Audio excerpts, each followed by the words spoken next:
And so as the stock price was going the wrong way, everything inside the company was going the right way. And we didn't need to go back to the capital markets. We didn't need more money. The only reason, a financial bust like the internet bubble bursting is, makes it really hard to raise money. But, we already had the money we needed. So we just needed to continue to progress. Well, Wall Street kept saying, well, Amazon's not making any money. They're just getting customers. Where's the profits? Where are the profits? And Wall Street kept beating you up on that. And your response was, I don't really care what you think? Amazon was,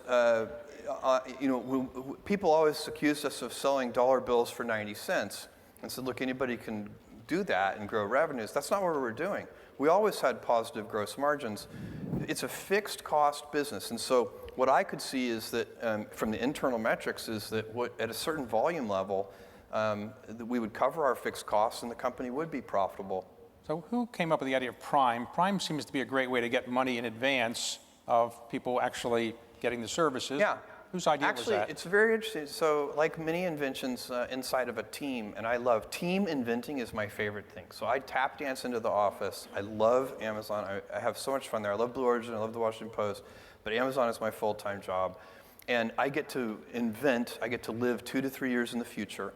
And most of the invention we do there is, if somebody has an idea and then other people improve the idea and other people come up with objections why it can never work, and then we solve those objections. And it's a very fun process. We're always wondering, what could a loyalty program be?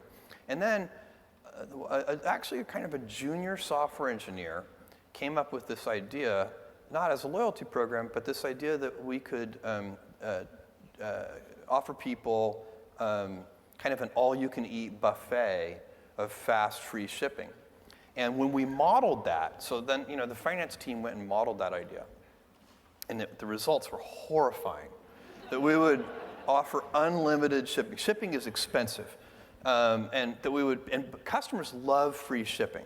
But we could see, again, back to that, you have to use heart and intuition. There has to be risk-taking. You have to have instinct. All the good decisions have to be made that way. You do it with a group. You do it with great humility. Because, by the way, getting it wrong isn't that bad. That's the other thing. When we make mistakes, and we've made doozies like the Fire Phone and many other things that just didn't work out, we don't have enough time for me to list all of our failed experiments. But the big winners pay for thousands of failed experiments. So you try something like Prime, and it was very expensive at the beginning. It cost us a lot of money. Because what happens when you offer a free all-you-can-eat buffet? Who shows up to the buffet first? The heavy eaters. It's scary. It's like, oh my God, did I really say as many prawns as you can eat? Oh. And so that is what happened. But surely we could see the trend lines. We could see that all kinds of customers were coming and they appreciated that service. You sit around with your team and so forth, but you don't like meetings before 10 a.m. No. You like to get 8 hours of sleep, and you don't like PowerPoints. Explain all that. Why is that? Okay.